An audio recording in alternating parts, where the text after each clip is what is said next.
अंकिता भंडारी का, अंकिता भंडारी को जान से मारने वाले क्या थे? क्या वो आतंकवादी नहीं थे? जो आईएसआई में पकड़े गए थे भाजपा कार्यकर्ता, क्या वो आतंकवादी नहीं है? सभ्यता कहा जाती है। पीएम मोदी पहले खुद सभ्यता सीख के आए, फिर किसी को और को सभ्यता सिखाएं। मुस्लिम का हमें दर्द है, हमें दर्द है उन गांवों पे संत के नाते। जब हम जाते हैं और देखते हैं कि लोगों के पास ऑक्सीजन का बाटला, सिलेंडर का बाटला नहीं होता है, लोग तड़पते बिलखते भीख मांगते हैं। 5 किलो राशन पे पूरे देश मिलाने वाले, इनको क्या कहा जाएगा? अगर राहुल गांधी को आतंकवादी कहा जाएगा तो भाजपा का हर वो नेता आतंकवादी है। तो चीफ मिनिस्टर है, उन्होंने विवादित बयान दे दिया राहुल गांधी के ऊपर। सद्दाम हुसैन की श्रेणी में राहुल गांधी को हेमंत बिस्वा शर्मा ने डाल दिया। बताइए कि क्या होगा जब राहुल गांधी के ऊपर इस तरह की टिप्पणी, वो भी गुजरात इलेक्शन के बीच में, जहां 5 दिन मात्र चुनाव रह गए। और इसी वक्त हमारे साथ मौजूद हैं बाल योगी जी इस वक्त हमारे साथ मौजूद हैं। बताएंगे कि क्या गुजरात में जो तमाशा चल रहा है और गुजरात में जिस तरीके से लगातार राहुल गांधी के ऊपर टिप्पणियां की जा रही है, कितना प्रभावित होगा गुजरात की जनता, वो भी जब सद्दाम हुसैन की श्रेणी में राहुल गांधी को लाके खड़ा कर दिया।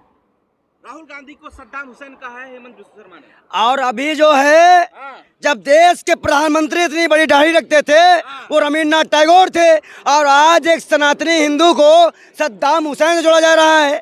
ये दोहरा चरित्र लाते कहाँ से हैं?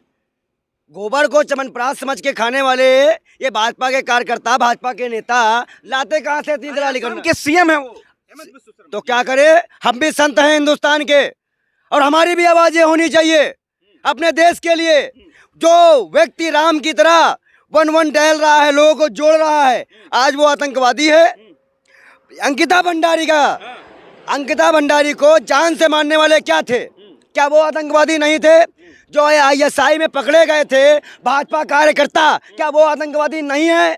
कन्हैया कुमार की हत्या करने वाले वो मुस्लिम शख्स, क्या वो आतंकवादी नहीं थे? वो जिहादी नहीं थे? कितना प्रभावित होगी गुजरात की जनता?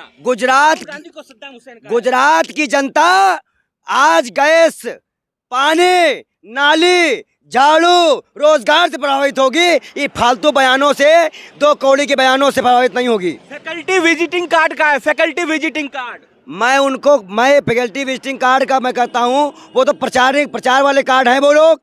कौन? मोदी प्रचार वाला कार्ड है? बिल्कुल कार्ड है, क्यों नहीं कार्ड है? क्या बताइए, आज बताइए पूरे हिंदुस्तान में 2 करोड़ रोजगार मिल गए, 15-15 लाख मिल गए। गुजरात की जनता के साथ जो विकास का मॉडल गुजरात में दिखा रहे हैं, उसका खाई अच्छाई तो मैं खुद ही दिखा चुका हूं आपको। मोदी जी ने कहा कि औकात बताने की बात कर रहे हैं, जनता औकात बता देगी। जब पीएम मोदी जो है 10 लाख की गर्लफ्रेंड की बात करते हैं, 10 लाख की गर्लफ्रेंड की बात करते हैं, कांग्रेस की विधवा की बात करते हैं, महिलाओं को दीदी करके सम्मानित करते हैं, तब ये वचन कहा जाते हैं, तब ये मर्यादा सभ्यता कहा जाती है। पीएम मोदी पहले खुद सभ्यता सीख के आए, फिर किसी को और को सभ्यता सिखाएं। अरे मुस्लिम कार्ड खेला गया गुजरात में, गुरु कैसे देख रहे हो? मुस्लिम तो समझो कि भाजपा की फिर से मुस्लिम कार्ड तो मैं देख रहा हूँ कि दिल्ली में एक मर्डर हुआ, अब आफताब चल रहा है। मैं कह रहा हूँ उसको उठा के फांसी दे दो फांसी उसको तुरंत। लेकिन बार चुनाव जीतने के लिए उसका मिसयूज ना करो। 2 फांसी, मैं कह रहा हूँ 2 फांसी उसको। उसने गलत किया है, लेकिन भाजपा ऐसा नहीं करती है। भाजपा का कहने का मतलब सिर्फ इतना होता है, भाजपा कहने का मतलब सिर्फ इतना होता है कि मुसलमान को ले आओ, दलित को बदनाम कर दो, चुनाव जीत लो। हम ब्राह्मण हैं, हमें क्या जरूरत थी पीटने की? क्या जरूरत थी? दाढ़ी तो आप भी रखे हो, मोदी जी को क्यों बदनाम कर रहे हो गुरु? देखिए, एक चीज मैं बता दूं, मैं कोई आतंकवादी संस्था से जुड़ा नहीं हूं, और ना ही मैं दलाली खाता हूं पाकिस्तान की। बिरयानी खाने मैं नहीं गया था आतंकवादी के इलाके में, मोदी जी गए थे। मैं गया था बिरयानी खाने, बोले मैं गया था बिरयानी खाने। पाकिस्तान से रिश्ते समझाने कौन गया था? तो ये तो क्या हो गया, भाईचारा बढ़ाना जी। भाई अच्छा, वो जाएंगे तो भाईचारा, हाँ, और हम जाए मतलब उनका कुत्ता टॉमी और मेरा कुत्ता। वह बेशर्मो, वह दलालो, दत्ता के चाटुकारिता करने वालों, कुर्सी के गुलाम। इतना आदमी बीमी गुलामी नहीं करते, लोग कुर्सी गुलामी करते हैं बेशर्मो। तो राहुल गांधी विजिटिंग कार्ड की तरह क्या उन्होंने साहब देखिए, विजिटिंग कार्ड तो सावरकर जी थे, अंग्रेजों के 60 रुपए पेंशन लेते थे। मैं जी लगाना नहीं चाहता, लेकिन मेरे संस्कार इस बात की गवाही नहीं देते। एक्चुअली क्या है कि दिल्ली में सत्येंद्र जैन के ऊपर मालिश का आरोप लगा रहा है, वीडियो वायरल हो रही है, खाना बाहर से आ रहा है, उसको कैसे देखते? देखिए, एक चीज तो बता दो, दिल्ली पुलिस गृह मंत्रालय के अंडर में होती है, ठीक? अगर मान लेते हैं कि जेल के मंत्री है जो वो राज्य सरकार के अंडर में है, पुलिस तो केंद्र की है ना, ये सांठगांठ क्या कहलाता है, ये रिश्ता क्या कहलाता है बेशर्मो। ये साफ डील हुई है कि एमसीडी चुनाव हमें जिताने दो, जीतने दो, और गुजरात आप ले जाओ, नहीं तो हिमाचल क्यों नहीं गए अरविंद केजरीवाल। ये दलाली है, ये इन दोनों का भाईचारा है जो आज खुल के सामने आया है। रोक दे अनूप, रोक, बोलिए ना। और अगर राहुल गांधी सद्दाम हुसैन है तो बड़ी बड़ी दाढ़ी रखने वाले मोदी जी क्या है फिर? मोदी सद्दाम हुसैन है। क्यों? राहुल गांधी सद्दाम हुसैन है। राहुल गांधी सद्दाम, जिसकी दादी इसी देश के लिए कुर्बान हुई, जिसके परदादा इसी देश के लिए काम करके गए हैं। एक भी एम्स का नाम पार कर रहे हैं पंडित जी आप हद पार। एक मिनट रुक जाइए, आप संतों को हाथ दिखाएंगे? आप संतों को हाथ दिखाएंगे?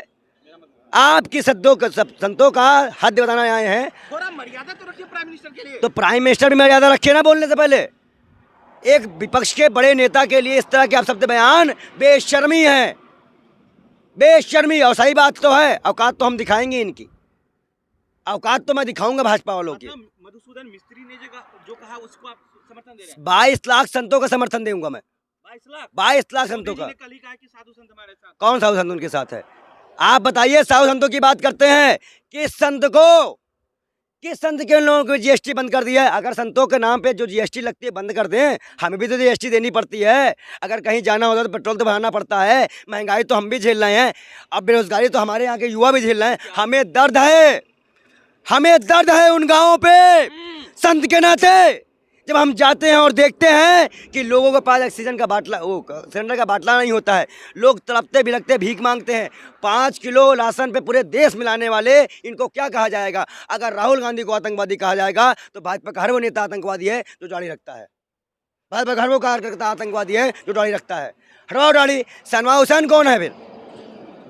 आज मैंने जेपी नड्डा जी को सुना, उनका कहना है कि गुजरात चुनाव में ये जो चीज़ें हो रही हैं इनको हम साइड लाइन करते हैं। दिल्ली में तो गुटर गूं चल रही है और यहाँ पे आके तो लोग गाली बक रहे हैं। ये दोहरा चरित्र है और इस दोहरे चरित्र को हम नहीं मानते। नड्डा ने ओबीसी को समर्थन देने की बात कही है। ओबीसी समाज जो गुजरात के लोग हैं उन्हें एकजुटता दिखाने की कोशिश। 27 साल से क्या अंधे थे, धृतराष्ट्र थे, बेशर्म थे क्या? 27 साल से क्यों नहीं दे पाए थे? आज चुनाव आता है तो उनको याद आता है ओबीसी, ब्राह्मण, सत्ता, ये और ये वही सरकार है ना जो SC/ST इलेक्ट लाकर हम लोगों को जेल में डलवाना चाहती थी, जनरलों को। ये वही सरकार है ना। इसको बाद में इन्होंने कवर किया था किसमें? 10% आरक्षण से। ये वही दलाल है ना। देखिए, मेरा विरोध भाजपा से है, हिंदुत्व से नहीं है। और मैं आज आपके चैनल के माध्यम से ये बात कहना चाहूँगा कि जो भी मुसलमान कट्टर और मस्जिदों का समर्थन करेगा, कट्टरतावाद की निशानी देगा, उसका रिश्ता बालियोगी से नहीं रहेगा। हम कट्टरवाद के खिलाफ हैं और मुसलमान भी अगर कट्टरवाद पे उतरेगा तो हम उसका ही बाइकआउट करेंगे। राहुल गांधी ने जो रिमोट कंट्रोल की बात करी कि कंट्रोल किया जा रहा है गुजरात को, किस पे क्या लग रहा है? बिल्कुल कंट्रोल किया जा रहा है, बिल्कुल। मैं जब लाइव वीडियो बना के गया, मैंने कहा मेरे में बोलिए, बताइए क्या बात है, तो मेरा फोन हटवा को कहते हैं पुलिस ले जाती है, मारती है, पत्रकार लोग पैसा लेते हैं, पुलिस पैसा लेती है हमसे। आज ATM के बाहर गाड़ी खड़ी कर दो, पुलिस उठा ले जाती है। ATM के बाहर हम पैसा निकालने जाओ, मेरी गाड़ी उठ जाए। ऑटो वालों को स्टैंड नहीं मिल पा रहा है। क्या वो हिंदू नहीं है? क्या वो दलित नहीं है? बताइए हमको आप। ये बेशर्म सरकार है और इन सरकारों को एक ही बात हम कहना चाहेंगे कि बहुत हुई हिंदुओं की नाम की सरकार, बहुत हुई हिंदू नामों की सरकार। अब की बार राहुल गांधी सरकार। 100 से ज्यादा सांसद गुजरात में है, 5 चीफ मिनिस्टर बीजेपी के गुजरात में। क्या लगता है? उत्तर प्रदेश में, बनारस में जब यूपी चुनाव था तब भी पूरी फौजदारी गई थी। ये सांसद विकास करने के लिए आते हैं कि प्रचार करने के लिए आते हैं? कैसे भाजपा यूज करती है? एक छोटे छोटे बच्चों को चुनाव लड़ना नहीं आता, बीजेपी को चुनाव लड़ना आता है। बीजेपी को तो सिर्फ दलाली करना आता है। हम कह रहे हैं चुनाव की बात, आप कह रहे हैं दलाली की बात, डाइवर्ट कर दे। अच्छा, दलाली नहीं करते हैं? बताइए, दलाली नहीं करते हैं? ISI एजेंट को भाजपा का नेतृत्व बना देते हैं, दलाली नहीं है? बताइए हमको। बिल्कुल दलाली है। सद्दाम हुसैन कौन? ये सेना के नाम पे दलाली खाते हैं। सद्दाम हुसैन कौन? सद्दाम हुसैन जो बड़ी डाई रखता है। अगर राहुल गांधी सद्दाम हुसैन है तो नरेंद्र मोदी भी सद्दाम हुसैन है। नरेंद्र मोदी सद्दाम हुसैन है? क्यों नहीं है? नरेंद्र मोदी सद्दाम हुसैन है। हमारे नेता को कहोगे तो हम नहीं मान जाएंगे क्या? अगर मोदी जी दाढ़ी बढ़ाते हुए रवीन्द्रनाथ टैगोर होते हैं तो राहुल गांधी दाढ़ी बढ़ाते हैं, वो भी रवीन्द्रनाथ टैगोर होते हैं। साफ सीधी बात। एक देश में दोहरा चरित्र क्यों? गांधी परिवार, क्या 71 की लड़ाई में जो इंदिरा गांधी लड़ाई लड़ी थी, क्या मोदी जी पैदा हो गए थे? जब देश का आज़ादी हुई थी तब मोदी पैदा नहीं थे। यही सावरकर थे, बुलबुल में उड़ा करते थे। बुलबुल में ऐसे बढ़ाया जाए, बुलबुल में उड़ा करते थे। ये हालात है इनके। साधु कम और लगता है सरकास्टिक नौटंकी जैसे होता है ना, उस तरीके का बिहेव। तो बाबा रामदेव को क्या कहेंगे जो ऐसे ऐसे करता है, उसको भी क्या बोलेंगे? दाढ़ी रखते हैं। दाढ़ी रखते तो भी आतंकवादी हो गए फिर तो। भाई इस देश में बिल्कुल, जब भाजपा नेता कह रहे हैं कि दाढ़ी रखने वाला आदमी जो है आपको ओसामा बिन लादेन है, ये आईएसआई एजेंट है, तो मैं भी ये डंके की चोट पे करता हूँ। और मैं एक संत हूँ, मैं वसीम रिजवी। सुनिए ओ सत्ता की दलाल लो, सुन लो सुन लो सुन लो, हमारी भी सुन लो। जब अगर वो आतंकवादी है तो मैं भी संत बढ़ाया हूँ। वसीम रिजवी कौन था, इसको हिंदू धर्म में शामिल किया गया। नरसिंहानंद कौन है जो हिंदू धर्म में है? मुनि महाराज कौन, इसके बाद दाढ़ी है? साक्षी महाराज कौन है फिर? सलमान भी दाढ़ी रखते हैं तो सारे मुसलमान तो फिर मैं ना हिंदू की बात कर, आप तो मुसलमान पक्ष रखते हैं, आप तो नबी के लिए भी रो देते हैं कभी कभी। भाई देखो ना मुसलमान आतंकवादी है ना हिंदू, इंसान होता है। जब इंसान पैदा हो, बयान को आप घुमा फिरा रहे हैं, हेमंत विश्व शर्मा की बयान को आप घुमा फिरा रहे हैं। घुमा फिराना काम तो बीजेपी का है, कट पेश करने का, हमारा नहीं है। टूल किट हमें भी आज भी याद है कि टूल किट में कैसे घुमाया फिराया गया था, बाद में माफी मांगनी पड़ी थी। स्मृति ईरानी को आज गुजरात की जनता से माफी मांगनी चाहिए। इस नाम पे वो चौदह सरकार लेके आई थी, मांगे माफी आके कि भाई जो सिलेंडर का लेके हम बैठे थे आज 1200 में बिक रहा है, जो चीज़ के जो आटे के लिए हम बैठे थे आज 40 से बिक रहा है, जो सरसों का तेल के लिए बैठे थे आज 200 में बिक रहा है। मांगे माफी, मांगे देश के प्रधानमंत्री। गुजरात की जनता प्रभावित हो गई है इस बात से। सुनिए, यहाँ भी हिंदू मुस्लिम हो गया है, सद्दाम हुसैन जैसे शब्दों का प्रयोग किया जा रहा है। कोई हिंदू मुस्लिम नहीं हुआ है। अगर राहुल गांधी सद्दाम, मैं फिर बोलूंगा तो भाजपा का हर नेता जो दाढ़ी रखता है वो सद्दाम हुसैन है। चलिए अनूप, ये जो है देखिए, ये पहली